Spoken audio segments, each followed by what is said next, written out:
पिछले एपिसोड में आपने देखा कि मंगोलों की मालगाड़ी सरहदी बाजार में दाखिल हो गई थी। इस एपिसोड के आगाज में वो हमला शुरू कर देते हैं। आग वाले तीरों से बारूद वाले डब्बों को निशाना बनाया जाता है, जिससे जोरदार धमाके होने लगते हैं। हर तरफ अफरा तफरी मच जाती है। मंगोल कमांडर कहता है, मैं अरले खान का अजाब लाया हूँ तुम लोगों के लिए, नौकरों टूट पड़ो। ये देखकर ओरहान और बाकी लोग अपनी तलवारें निकाल लेते हैं। इसी दौरान मुसलसल बारूद वाले ड्रम फट रहे थे। मालूम खातून भी लड़ाई में शामिल हो जाती है, जबकि मंगोल कमांडर लोगों को शहीद करता जा रहा था। दूसरी जानब उस्मान साहब अपने सिपाहियों के साथ तेजी से आगे बढ़ रहे थे। इधर सरहदी बाजार में उलगिन खातून अपने बेटे को गायब देखकर बहुत परेशान हो जाती है और जरकुताई को बताती है। इसी दौरान ओरहान मंगोलों के खिलाफ लड़ने लगता है और उन्हें मौत के घाट उतारने लगता है। बाला खातून भी कुछ मंगोलों का खात्मा कर देती है। इतने में अलाउद्दीन भी आ जाता है और वो भी मंगोलों के खिलाफ लड़ने लगता है। इस तरह वो भी कई मंगोलों का खात्मा कर देता है। सादत खातून और मेमत भी मंगोलों के खिलाफ लड़ रहे थे। इसी दौरान एक मंगोल औरत ऊंची जगह पर खड़ी होकर तीर चला रही थी। एक तीर चलाकर वो गोंजा का बाजू जख्मी कर देती है। इस तरह लड़ाई जारी होती है।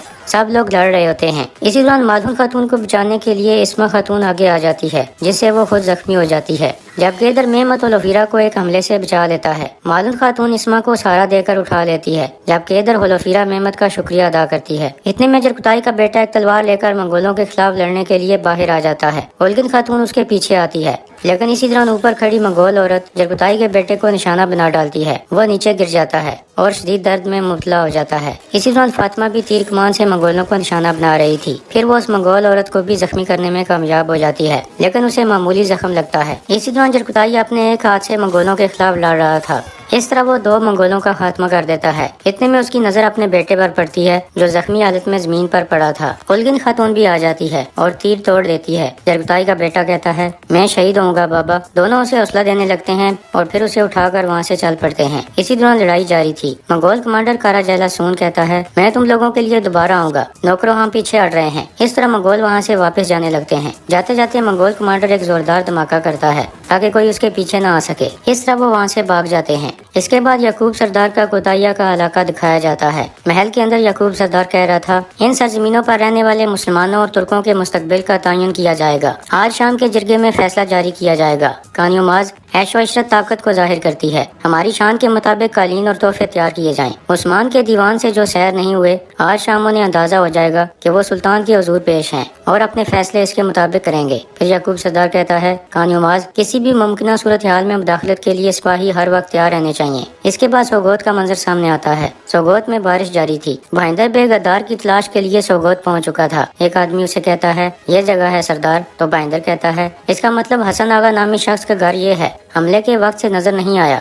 इसके बाद भाईंदर बाकी दोनों सिपाहियों को वहाँ से भिजवा देता है। इतने में फैसल अल्पियानी वसूलियस कहता है, क्या वो यहाँ छुपा हुआ है मेरे सरदार? भाईंदर हाँ में सारे लाता है। तो वसूलियस कहता है, रात के वक्त इन पर हमला करते हैं, मैं जाकर सिपाहियों को बुला लाता हूँ। ये कहकर वो जाने लगता है तो भाईंदर कहता है, नहीं, किसी को कुछ पता नहीं चलेगा। अल्लाह ताला और मेरे सिवा किसी को नहीं पता चलेगा। तुम मेरे साथ हो, यही काफी है। फिर वो दोनों एक तरफ चले जाते हैं। इसके बाद रात का वक्त हो जाता है। सरहदी बाजार में जख्मियों का इलाज किया जा रहा था। जरकुताई का बेटा बेहोश था, जिसकी वजह से जरकुताई और उलगिन बहुत परेशान थे। जरकुताई कहता है, कुछ करें शहजादे, कुछ करें। अलाउद्दीन कहता है, ये ठीक हो जाएगा। इसके बाद अलाउद्दीन गोंजा के पास जाकर उसे जख्म पर लगाने के लिए एक मरहम देता है और फिर उसकी खैरियत मालूम करता है। गोंजा कहती है, मैं ठीक हूँ, क्या इस दवा से जख्म बेहतर हो जाएगा अलाउद्दीन साहब? तो अलाउद्दीन कहता है, हाँ, ये जहर का तरियाक है, इंशाल्लाह फायदा देगा। ये सुनकर गोंजा काफी हैरान होती है कि अलाउद्दीन जहर का तरियाक क्यों दे रहा है। फिर अलाउद्दीन कहता है, इस दवा का असर होना चाहिए। इतने में मेमत अंदर दाखिल होते हुए कहता है, क्या मतलब होना चाहिए? क्या आप तबीब नहीं है अलाउद्दीन साहब? अलाउद्दीन कहता है, मैं जहर की किस्म ढूंढने की कोशिश कर रहा हूँ मेमत साहब। जहर मिलेगा तो इसका तरियाक तैयार होगा। मेमत उसके कंधे पर हाथ रखकर कहता है,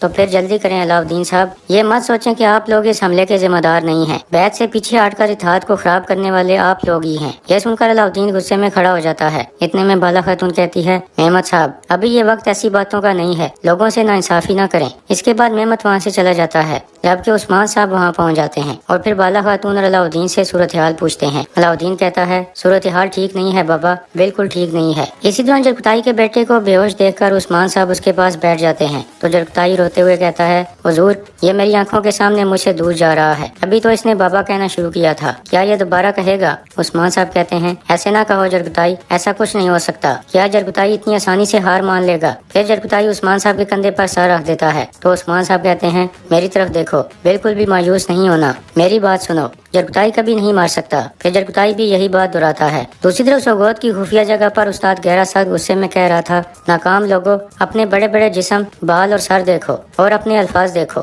یہ سن کر منگول کمانڈر اسے پکڑ لیتا ہے اور پھر کہتا ہے, تمہاری بے بس آنکھیں کیا مجھے ایک نظر میں سمجھ سکتی ہیں؟ الخانی ریاست تمہارے قدیم روم سے بہت مضبوط ہے. ہم نے شکست نہیں کھائی. تمہیں کیا لگتا ہے کہ ان کے خون میں دوڑنے والے زہر کا تریاک ان کے پاس موجود ہے؟ استاد گہرا کہتا ہے, دشمن کو ہلکا نہ سمجھو کارا جلاسون, تمہاری سانسوں سے تکبر کی بو آ رہی ہے. پھر منگول کمانڈر کہتا ہے, تم چھوٹے ہو اس لیے سب تمہیں بڑے لگتے ہیں سلیبی. یہ کہہ کر وہ اپنا خنجر پھینکتا ہے جو سلیبی علامت میں پیوست ہو جاتا ہے. پھر وہ کہتا ہے, میں نے بازار پر حملہ نہیں کیا, ان کے دلوں میں خوف پیدا کیا ہے. ان کے سروں پر بارش کی طرح آگ کے شعلے برسائے, ہر صبح خوف سے جاگیں گے, کبھی اکٹھے نہیں ہو سکیں گے. استاد گہرا کہتا ہے, ان کے سروں پر تم نے جو شعلے برسائے اس کی مجھے کوئی پرواہ نہیں ہے. انتقام کہا تھا میں نے, کہاں ہے انتقام؟ عثمان اور یعقوب ابھی تک زندہ ہیں. اب کیا کرو گے کارا جلاسون؟ اتنے میں ایک منگول اندر آ کر کہتا ہے, کمانڈر, یعقوب سردار اور دوسرے ترک سردار کسی جگہ اکٹھے ہو رہے ہیں. ہمارے نوکر کھوج لگا رہے ہیں, کل تک پتہ لگا لیں گے. اس کے بعد منگول کمانڈر کہتا ہے, اب کیا کرنا ہے ہم جانتے ہیں سلیبی. تو استاد گہرا کہتا ہے,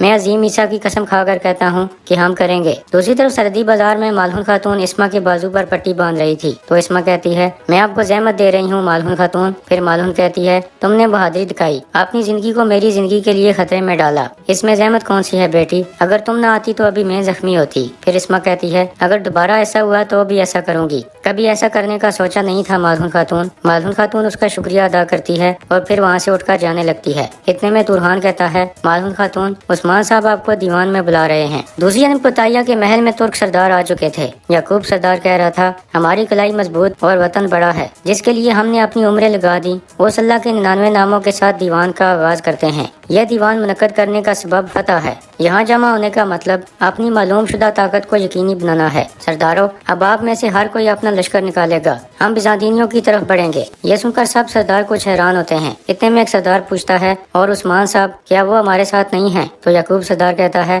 عثمان مغولوں کو ہماری طرف کھینچ رہا ہے, اپنی خواہشات کے مطابق حملے کر رہا ہے اور بیعت سے بھی پیچھے ہٹ گیا. اب ہمارے دیوان میں اس کی کوئی جگہ نہیں ہے. اتنے میں ایک سردار کہتا ہے, عثمان صاحب جیسے جانباز کے حق میں ہمیں کوئی کوتاہی نہیں کرنی چاہیے. یہ سن کر یعقوب سردار غصے میں کھڑا ہو جاتا ہے اور کہتا ہے, اگر کسی کو اعتراض ہے تو وہ چلا جائے اور اس کا ساتھ دے کر تباہ و برباد ہو جائے. جب معاملہ فتح کا ہے تو جو اس کی صف میں کھڑا ہونے کی کوشش کرے گا, مجھے اس کے دل میں موجود جہاد کی محبت پر شک ہوگا. سرداران, اب آپ میں سے ہر ایک اٹھ کر میرے پرچم کے نیچے متحد ہوگا. ایک جسم بن کر اکٹھے فتوحات حاصل کریں گے. کیا آپ لوگ میرے ساتھ ہیں؟ اس کے بعد سب سردار باری باری کہتے ہیں, ہم آپ کے ساتھ ہیں یعقوب صاحب. پھر ایک سردار کہتا ہے, ہم آپ کے ساتھ ہیں مگر. تو یعقوب سردار کہتا ہے, مگر کیا کراسی صاحب؟